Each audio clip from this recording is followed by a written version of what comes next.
Hello दोस्तों, नमस्कार। स्वागत है मेरे इस यूट्यूब चैनल पर। आज मैं आपके लिए एक क्राइम की ऐसी स्टोरी, एक ऐसी घटना सुनाने जा रहा हूं जिसे जानकर वाकई में आप भी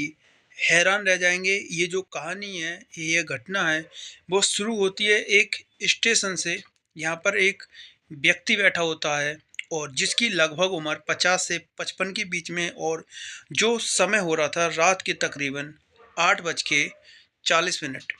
और जो व्यक्ति है वो एक इंतज़ार कर रहा होता है एक ट्रेन का, जिसका लगभग आने का टाइम 8 बजे का होता है। और जो ट्रेन होती है वो उस टाइम पे लेट थी, जिसे आते आते तकरीबन 8:30 यानी 8:30 हो चुके थे। अब उसका जब इंतज़ार ख़त्म हुआ तो वो सीधे उठता है और देखता है कि अब मैं सीधे चलता हूँ उन पटरियों की ओर, जो कि उससे चंद 10 या 5 कदम दूरी पर थीं। जब वो उन पटरियों के पास पहुंचता है तो सीधे उन दोनों पटरियों के बीच में जाकर लेट जाता है। अब लेटने के बाद उसका सीधे बस एक ही इंतज़ार था कि जो सामने ट्रेन है वो उसके ऊपर आए और वो वहीं ख़त्म हो जाए। अब एक व्यक्ति जो कि उस गाड़ी को चला रहा था, उस ट्रेन को चला रहा था, यानी लोको पायलट, अब देखता है कि सामने एक व्यक्ति जो कि पटरियों के बीच में लेटा हुआ है, लेकिन उस व्यक्ति के और उस ट्रेन के बीच में बहुत ही कम दूरी होती है, बहुत कम फासला होता है। और जो ट्रेन की स्पीड होती है वो वाकई में बहुत तेज़ होती है, क्योंकि ये जो ट्रेन होती है वो वास्तविकता में वंदे भारत ट्रेन होती है, जो कि नॉर्मल ट्रेन से उसकी गति बहुत अधिक होती है। अब जो ट्रेन वाला व्यक्ति होता है, लोको लोको पायलट होता है, वो सोचता है कि अब पूरी कोशिश करता है, ब्रेक लगाता है, लेकिन वो कंट्रोल नहीं कर पाता है और जो ट्रेन होती है उस शख्स के, उस व्यक्ति के ऊपर से गुजर जाती है। अब ट्रेन का जब ब्रेक पूरी तरीके से लग जाते हैं, गाड़ी रुक जाती है, तो सीधे ड्राइवर अपने दरवाज़ा खोलता है और सीधे उतरकर पीछे की ओर भागता है। देखता है कि शायद वो व्यक्ति तो अब ख़त्म हो चुका है, लेकिन जब वो व्यक्ति वहाँ पहुँचता है, वो लोको पायलट वहाँ पहुँचता है, तो वह ज़िंदा होता है। अब जो वहाँ पर स्टाफ होते हैं, आरपीएफ के जवान होते हैं, आरपीएफ की टीम होती है, वो सीधे वहाँ पर आती है, सूचित भी किया जाता है, और जैसे ही वहाँ पर पहुँचती है उस व्यक्ति को पकड़ के लाया जाता है। और जो रेलवे स्टेशन पर जितने भी यात्री थे वो इंतज़ार कर रहे थे ट्रेन का, वो भी हैरान थे कि इस व्यक्ति की वजह से वो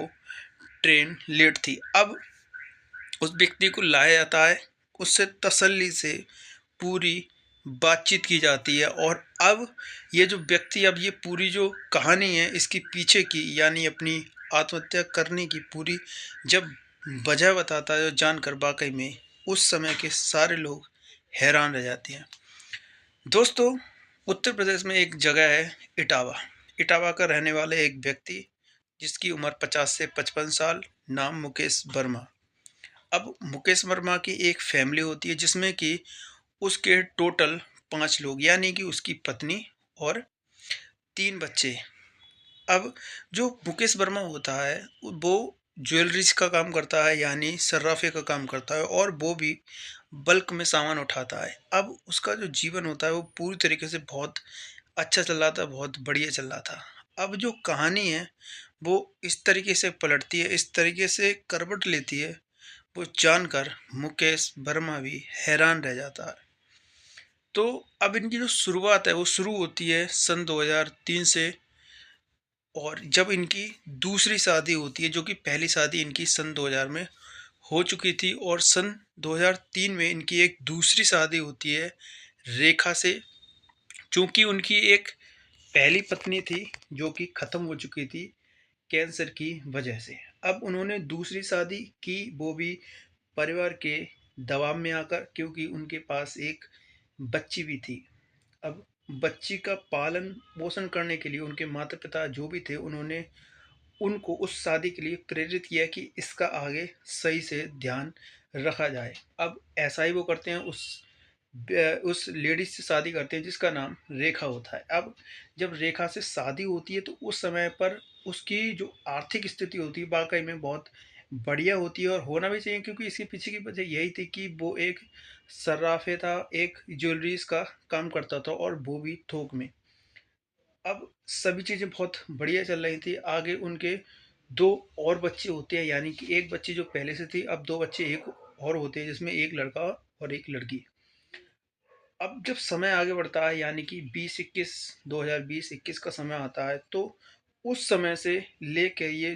11 नवंबर 2024 के बीच में कुछ ऐसा उथल-पुथल होती है उनके जीवन में, वो उस परिवार को वाक़ई में हैरत में डाल देती है।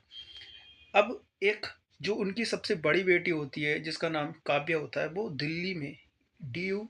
यानी दिल्ली यूनिवर्सिटी में पढ़ाई करती है, और जो और बच्चे होते हैं, यानी कि जिसमें कि एक की उम्र 16 साल और एक की 10 साल होती है। अब जो मुकेश वर्मा होता है, उस पर धीरे-धीरे जो कुछ पैसे होते हैं, वो कई सारे रिश्तेदारों पर और कई सारे पड़ोसियों के बीच में वो पैसा बँट जाता है, और उस जो पैसे की संख्या होती है, उस पैसे का जो मूल होता है, वो तकरीबन 15 लाख रुपए होता है। इस वजह से जो मुकेश वर्मा होते हैं, उनकी आर्थिक स्थिति है वाक़ई में डगमगा जाती है, बेडौल हो जाती है, खराब हो जाती है, और उसी के बीच में एक वजह और भी होती है, उसके भाइयों से उसके परिवार में ऐसे विवाद होते हैं, ज़मीन से लेकर, जो कि उसकी आर्थिक स्थिति को पूरी तरीके से चरमरा देते हैं, और मुकेश वर्मा डिप्रेशन में जाते हैं, परेशान होते हैं, और उसी बीच वो अपनी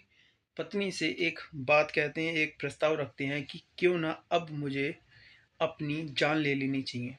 और जब ये जो खबर है, ये जो बात है, जब उसकी पत्नी यानी रेखा सुनती है, तो वो कहती है कि तुम ऐसा कुछ भी मत करना, और अगर ऐसा करने की सोचो भी, तो मुझे भी साथ में लेके चलना। अब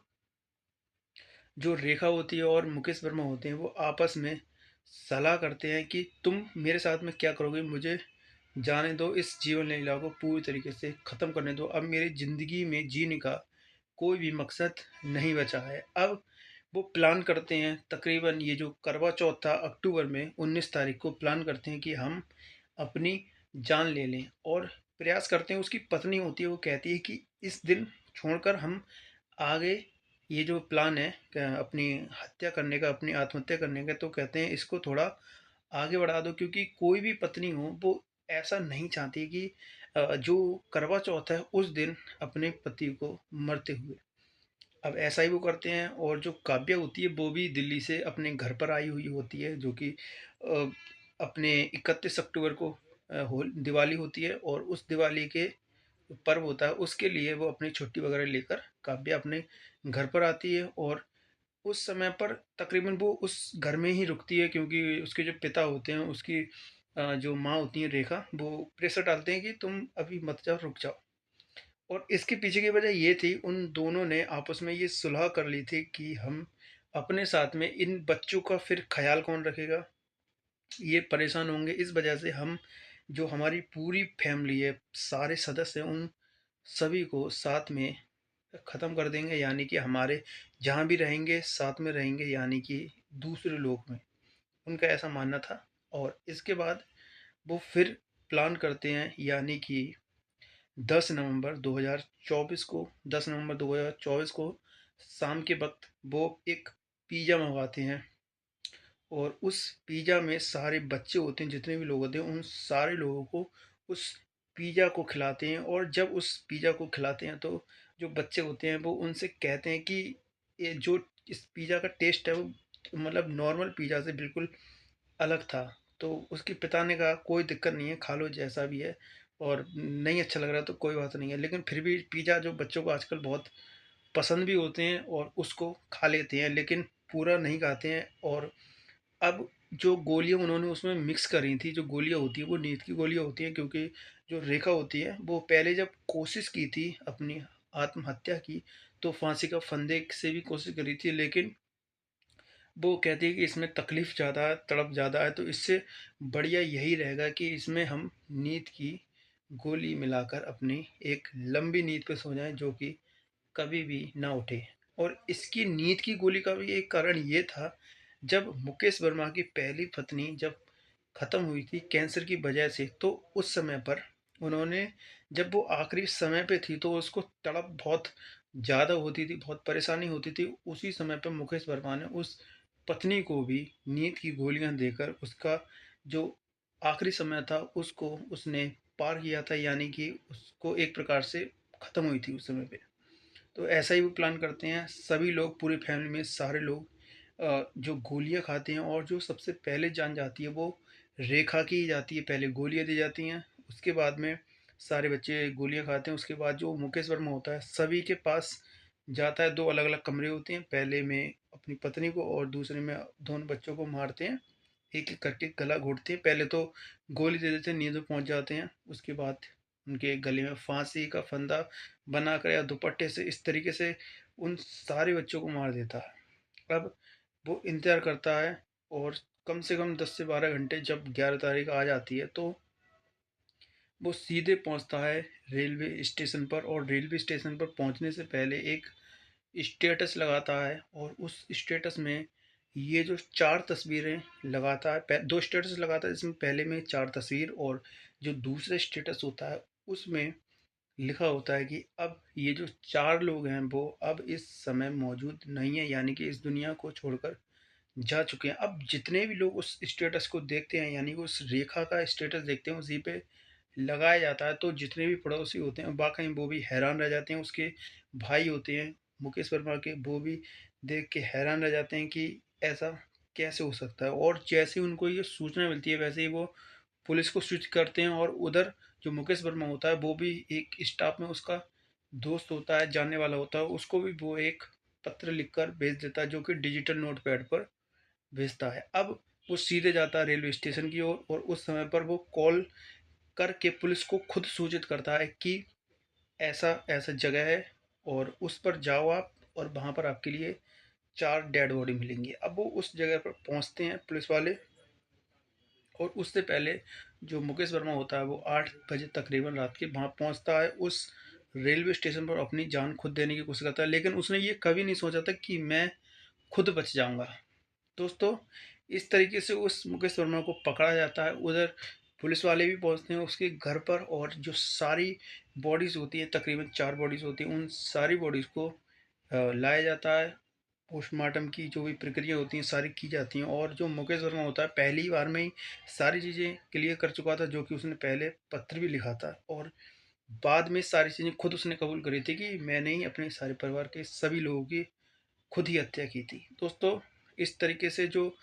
पैसे लेने वाले भी जितने भी व्यक्ति हैं वो उनको भी ये चीज़ सोचनी चाहिए कि जो व्यक्ति आपको पैसे दे रहा है उसकी कैसी स्थिति है, आपको किस स्थिति में आपके लिए पैसे दिए और आपका काम चलाया। दोस्तों, कुछ चीज़ें ऐसी होती हैं जो कि इंसान को वास्तव में बहुत परेशान कर देती है। दोस्तों, आप इस घटना से, इस कहानी से क्या सीखते हैं, आपको क्या पसंद आता है, प्लीज़ आप ज़रूर बताएं। और अगर आपको इस तरीके से क्राइम की स्टोरी अच्छी लगती है सुनना, तो प्लीज़ आप इस चैनल को सब्सक्राइब भी कर सकते हैं। Thank you. जय हिंद, जय भारत।